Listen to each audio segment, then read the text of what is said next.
तर आज आपण बनवणार आहोत आवळ्याचा मुरब्बा. तर मी मार्केटमधून आवळे आणलेत. तर म्हटलं आवळे तर तसेच पडून राहतील फ्रीजमध्ये. आपण तसे आवळे तर खात नाही लवकर. तर म्हटलं चला खराब होण्यापेक्षा म्हटलं आवळ्याचा मुरब्बाच बनवूया. गूळ घालून मुरब्बा बनवूया म्हणजे जेणेकरून आवळे तरी खाल्ल्या जातील. तर अशा प्रकारे मुलगा गेलेला आवळे आणायला मार्केटमध्ये. त्या दिवशी तो मार्केटमधून भाजीपाला घेऊन आला, तर त्याने येताना आवळे पण आणले. आणि आता मी बनवणार आहे आवळ्यांचा मुरब्बा म्हणजे गूळ घालून गोड आवळे. तर चला मग रेसिपीला सुरुवात करूया. तर मी कढई घेतली आणि कढईमध्ये पाणी घेतलं. तर आता हे मी गॅसवर पाणी उकळायला ठेवते.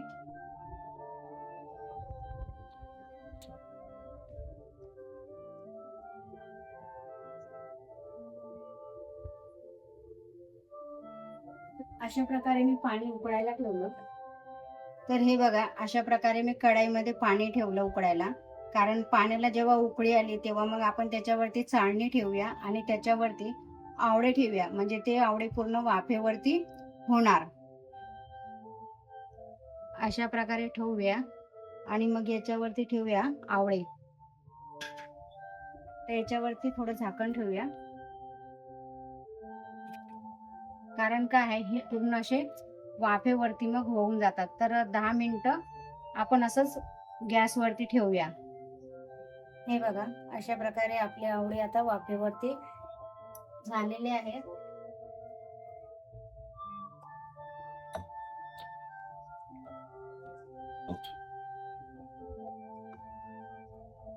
आता मी कढई ठेवली.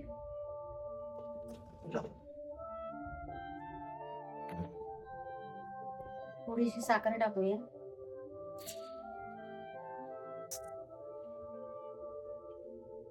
आणि गूळ.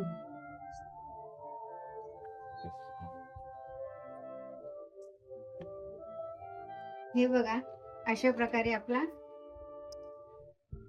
आवळ्याचा मुरब्बा तयार झाला. पूर्ण लाल झाला. आता आपण हा गॅस बंद करूया. हा बघा, अशा प्रकारे तयार झालाय. खूप छान झाला असं.